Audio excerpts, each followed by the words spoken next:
Hello. Good afternoon. How's everyone doing? Great. Look at the size of this room. Yeah, my name is Adam van Wirdum. I'm the technical editor at Bitcoin Magazine. I'm joined by Steve Lee, the lead of Square Crypto. And we're going to discuss the green energy transition today, or more specifically, how Bitcoin can actually stimulate the green energy transition. Green energy is, of course, it's been a big topic in Bitcoin for a long time now. To be honest, I remember being asked about this on a podcast years ago, and or how Bitcoin was such a waste of energy. And my answer at that time was, that's just a critique du jour. It will go away, like it doesn't make much sense. Next year, people will have forgotten about this. But years later, it's still a major thing.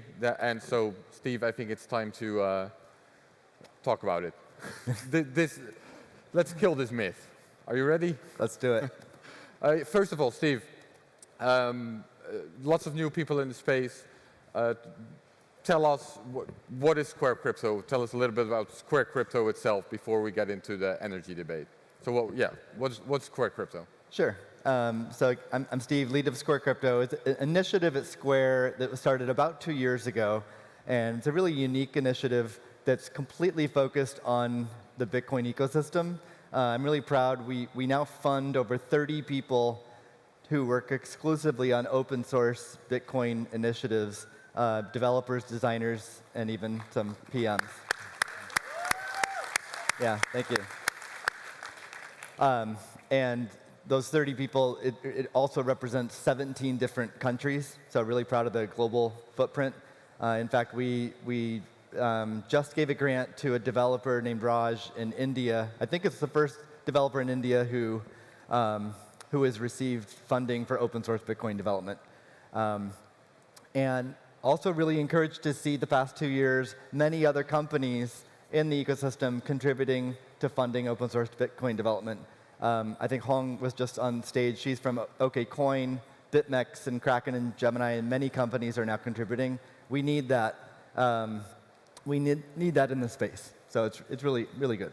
Yeah, and you guys are also building something yourself. You're a development company in the end, and right? And yeah. So where does this fund? What are these folks doing? What are the high impact projects that they're working on? We support 3 developers on Bitcoin Core itself, which is the most well-known and popular software in Bitcoin. But there's many other high impact projects that don't really have a business model. So they need funding from companies like Square and other donors to help with Bitcoin adoption. BTT Pay, which they're here at this conference, that's one project that we support. Yeah, it's a great project. But where we have invested a lot of our funding and talent is to focus on something that doesn't get a lot of attention. So I wanted to talk about it a little bit today before we talk about energy. And that's around the developer user experience. So today, it's very difficult to build a Bitcoin application. If you look at any of the wallets that are being built on mobile phones, it's generally taking a team of like half a dozen engineers, maybe a year or more, just to build a basic Bitcoin wallet.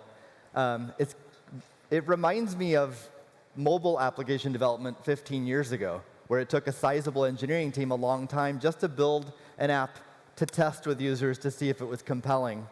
And that's where we're at today with Bitcoin. So I think there's an opportunity to improve by like 10x. Because today, with a regular mobile app, you can do it. One developer can build an app in a weekend to test with users. We need to get to that point with Bitcoin so that we can try a lot more experiments. So we are investing in a project called Lightning Development Kit, or LDK, which helps developers build a Bitcoin wallet that can scale and use the Lightning Network. There's a need for that because if the developers need to write their own Lightning node implementation, it can be too big a barrier to build applications. So for a year and a half now, we've been working very hard to build the LDK. I'm proud to say that today, several different projects are now integrating it. One of which I wanted to mention, I have a little a little computer board here. You might have heard of Sphinx.chat. It's a messaging application on the Lightning Network. They also have a service called Stackwork, which matches up jobs or tasks with people around the world who can complete those tasks and get paid in Bitcoin. So how does that relate to LDK? Well, they have a need to improve. They're using Lightning Network to pay people in Bitcoin. They have a need to improve their security, and so they're developing this small computer that costs just a few dollars to run their Lightning node and protect the private key on this isolated computer. And they need to use LDK to do that, the software that we're building. It basically just has a USB opening, right? You plug it in your computer and it works from there, yeah. Yep, and so there's really no other solution for them to be able to do that. So that's one example usage of this LDK toolkit. Another wallet, Blue Wallet, which I'm sure at least some of you in the audience have used Blue Wallet before. It's a fairly popular wallet. Blue Wallet is a non-custodial wallet for the Bitcoin main chain, but if you use the Lightning portion of Blue Wallet, it's still custodial. And that project and those contributors want to move to non-custodial, where the user controls their key, but a stumbling block for them is how to do that on mobile phones.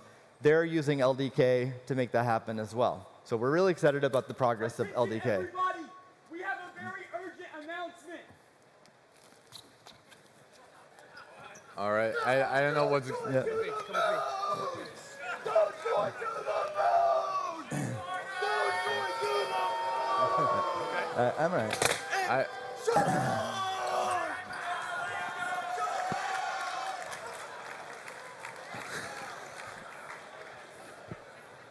All right, that was not part of our... Are we going to talk about Doge or not? You did not prepare that one. All right. I see that both Jack and I get the treatment of a surprise, but... All right. Anyway, back to development tools. That's what we were talking about, development tools. So anyway, LDK is a development tool that our team works on. There's also a Bitcoin development kit tool, which is very similar, but for on-chain wallets. And the last project that we are contributing to that helps developers is a design. It's the Bitcoin Design Guide, which is a community of creatives, user researchers, designers, and artists. So a different type of contributor set from developers that just announced on Wednesday the release of a Bitcoin Design Guide, which is a tremendous amount of work went into this the past year. It's free and open source. Any application developer or designer can use it, and it's just meant to help teams build great Bitcoin applications. So all three of these things, LDK, BDK, and the design guide, are independent projects, but really all three can come together and help people build great Bitcoin applications. Perfect. Well, Steve, energy. Let's talk about energy. You've thought about this topic a lot. Yep.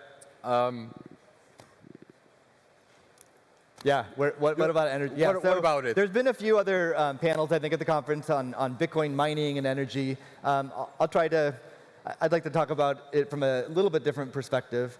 I've had this discussion with many people over time. As you mentioned, Aaron, it's been discussed over the years in Bitcoin. I think anytime there's a bull run or a hype cycle, it brings in a lot of new people to the space. And people are rightfully concerned about the environment, climate change.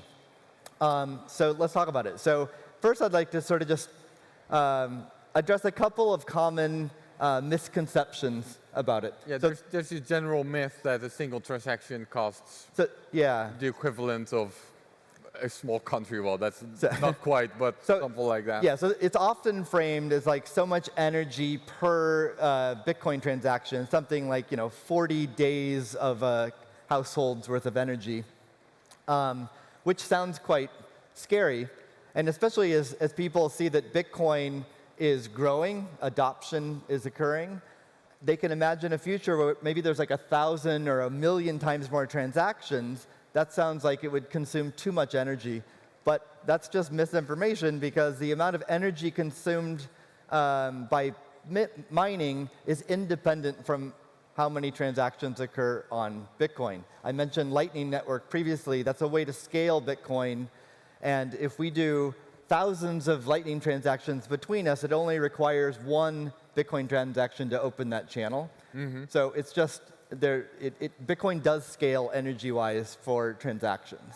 The second misconception is just that Bitcoin mining is a dirty business or uses dirty energy. If you look at the US electricity grid, 21% of the entire US electricity grid is renewable energy, 21%. Bitcoin mining is estimated to be 2 to 3 times higher renewable energy mix, primarily hydro. So I would argue it's much greener than other industries today. Why is that? I mean, even if you know nothing about Bitcoin, you might then ask, why would Bitcoin mining be so much greener? And I think there's two fundamental reasons. One, as a Bitcoin miners, it's a for-profit, profit-driven business, and their number one cost is electricity. So if you're running a business, you want to maximize your profits, you want to reduce your costs, you look at your number one cost, that's electricity. So they're going to prioritize and be very active at reducing that. The second aspect for Bitcoin mining that's very unique is that it can be portable and go straight to the source of the energy.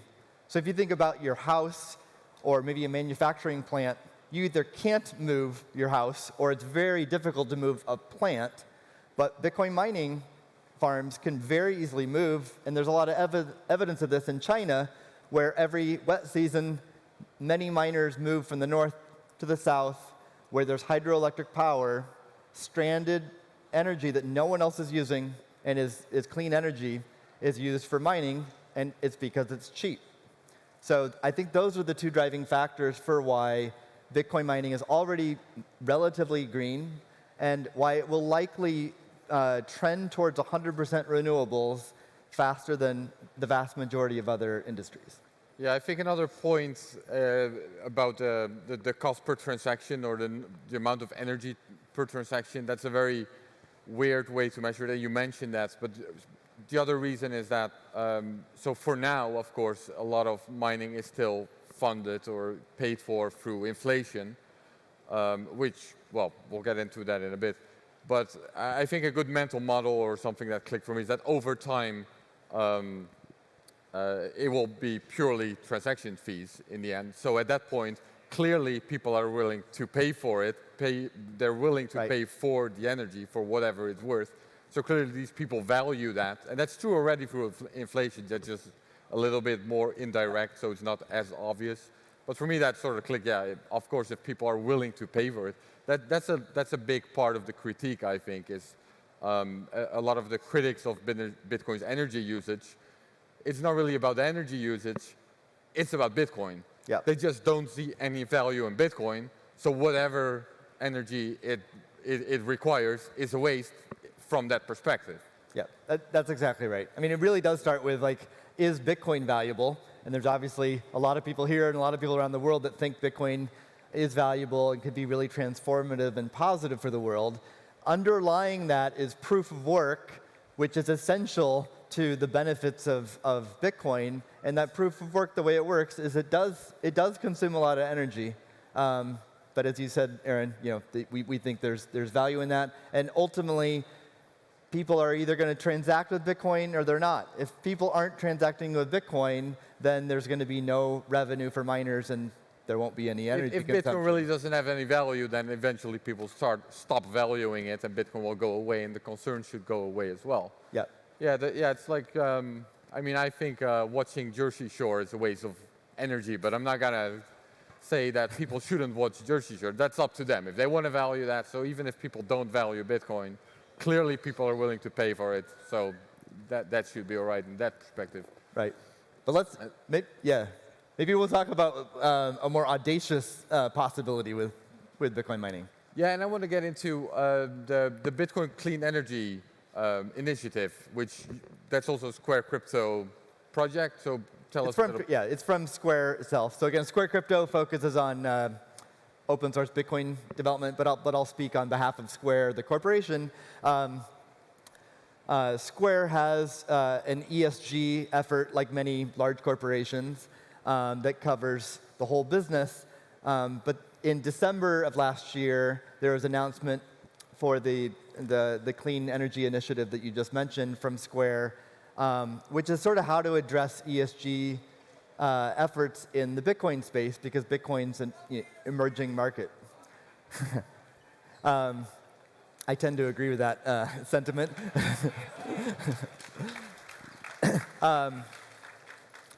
So Square announced a $10 million fund in December, and it's an investment that I think makes a lot of sense. As I just described, and probably many of you already know, there's already natural free market incentives in Bitcoin to use clean energy. So personally, I think we should be focusing on investing in businesses and people who can help make that happen. That's exactly what this $10 million fund is for, is to invest in other companies that are helping accelerate the transition of Bitcoin mining to clean energy. And the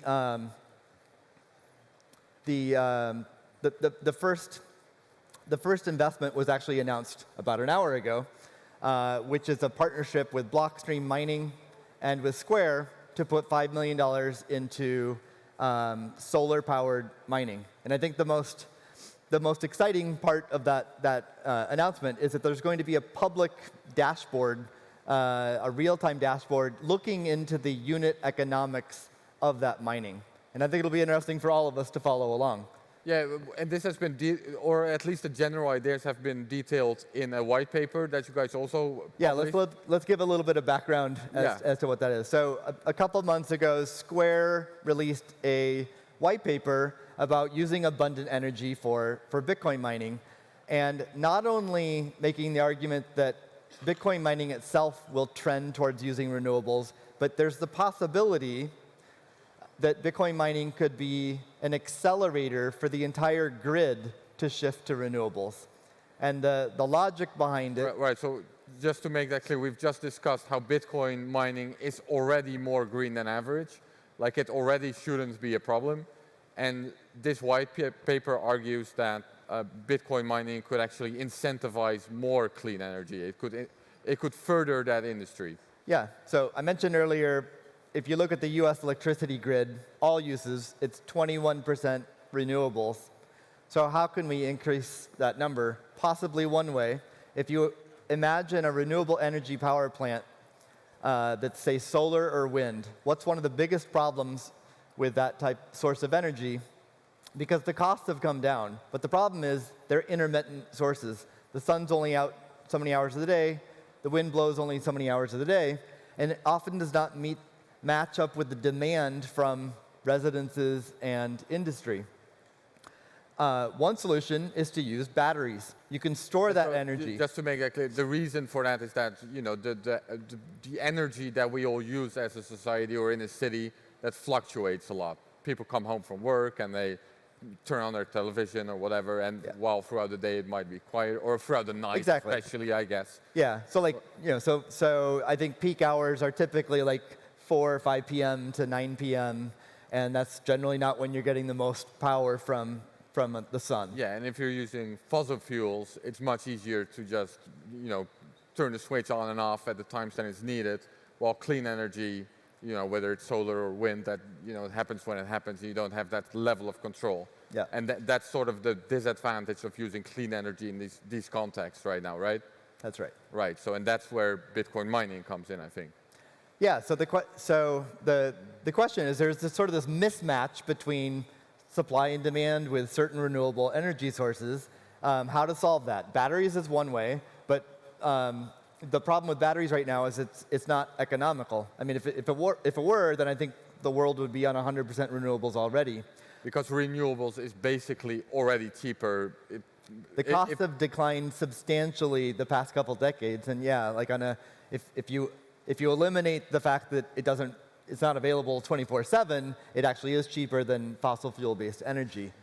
So the question is, can Bitcoin mining be this sort of magical money box that you can plug into an energy plant? And this question is posed to an energy plant provider. So sort of take your Bitcoin hat off, and you don't even need to really care about Bitcoin. You're just trying to. Yeah, you do. I mean, meaning like if you're trying to invest in a renewable energy power plant, you just want to make it economical. Is this Bitcoin mining this magical box that can help finance that energy operation? That's really the question being posed in this white paper.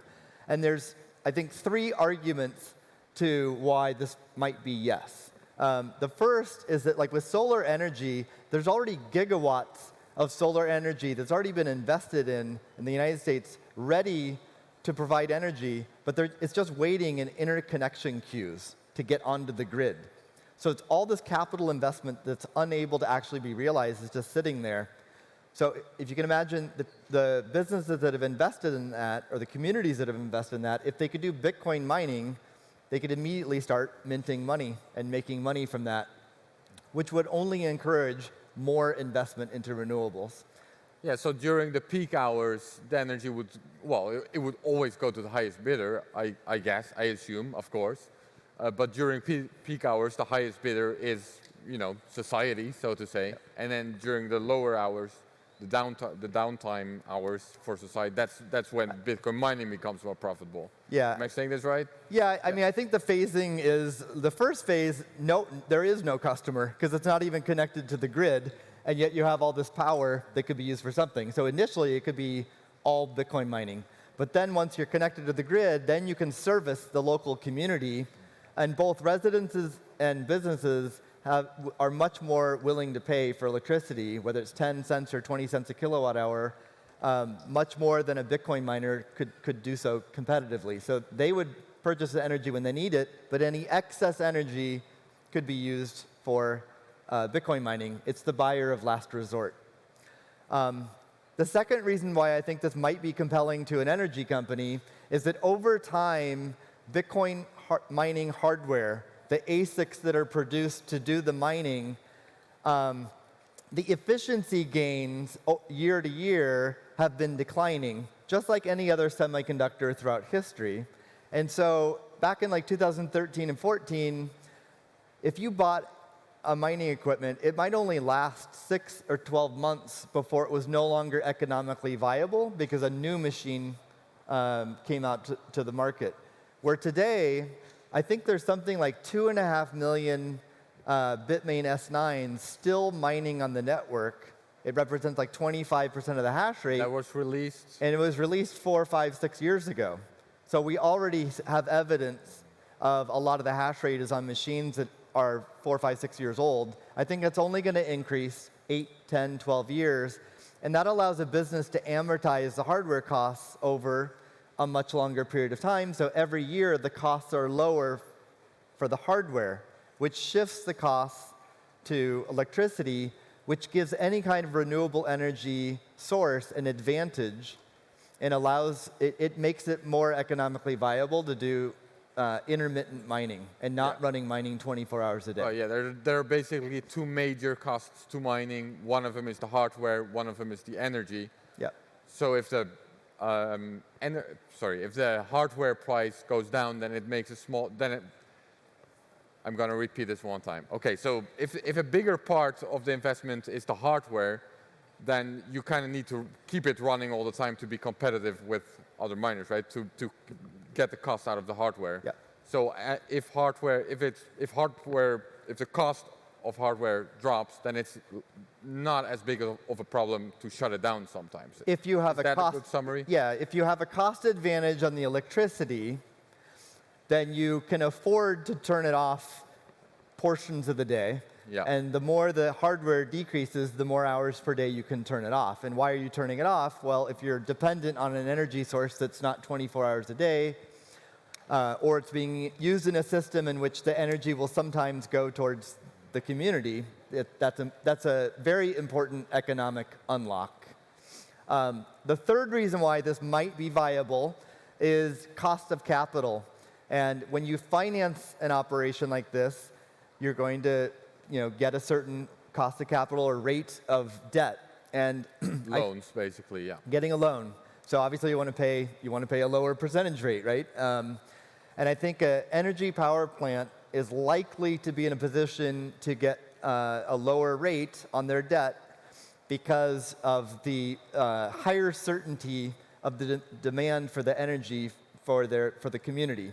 It's a well-known model and much more certain than Bitcoin mining has been in the past.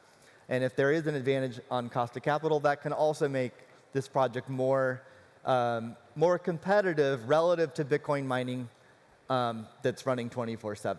Right. So these are the arguments for why Bitcoin mining might actually incentivize more clean energy.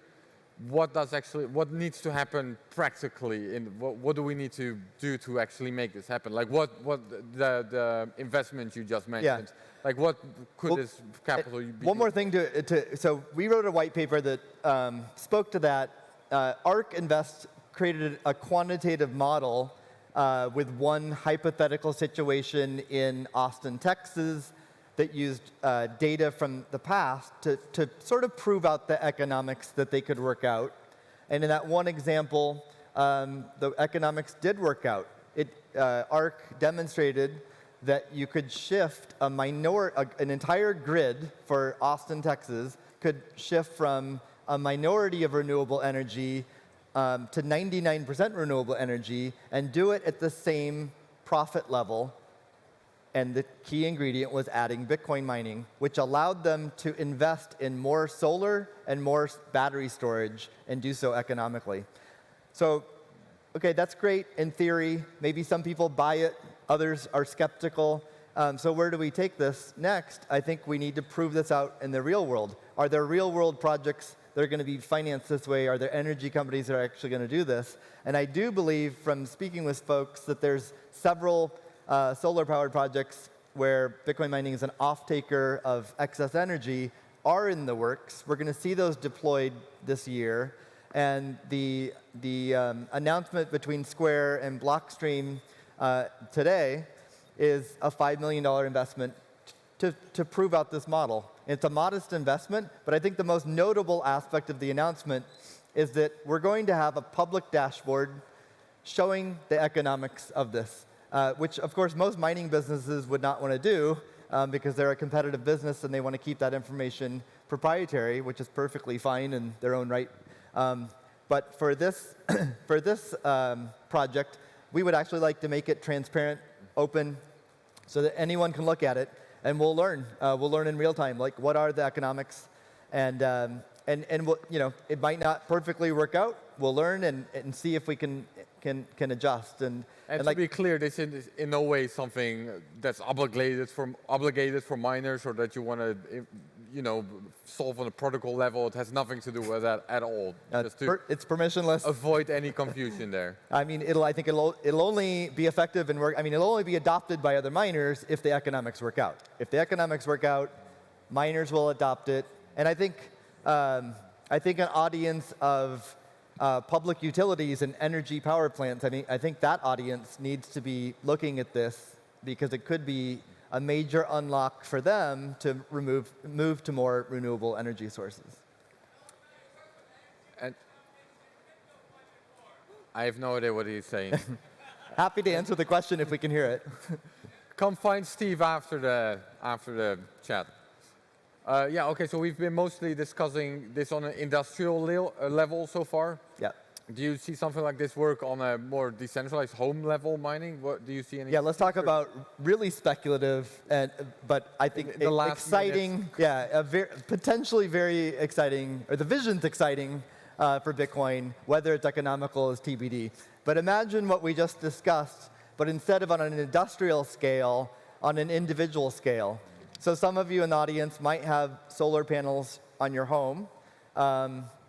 And imagine a future where tens of millions of people around the world have solar at their home, and it's actually off the grid, and it's able to do Bitcoin mining in an economical way.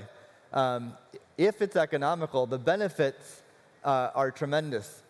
It might be a way for that individual, that homeowner, to take excess energy that's stranded and wouldn't be used for anything else for their needs to actually make some money because they could do Bitcoin mining. The second thing, of course, is that it has very nice privacy features because it would be a very small footprint and it's off the grid. So I think it really helps with both privacy and decentralization aspects of Bitcoin. It's the most private way to get Bitcoin as well, through mining. It's also the most private way to get Bitcoin. And then another software initiative that Square Crypto is involved with is a protocol called Stratum v2. It's just a mining protocol, and that protocol will increase the decentralization of mining, and it puts more power, it shifts power away from mining pools to individual miners. And so in this long-term future of individual mining with solar at your home, that individual would also be participating directly in transaction selection as well as part of the Bitcoin mining process. So it's very speculative whether the economics would work out for that. But I think it's something we should be talking about as a community and as an ecosystem because it has a number of very positive aspects if it is economical. Steve, our time is up. Thank you for being on stage with me. Thank you everyone for being here, and enjoy the rest of your conference.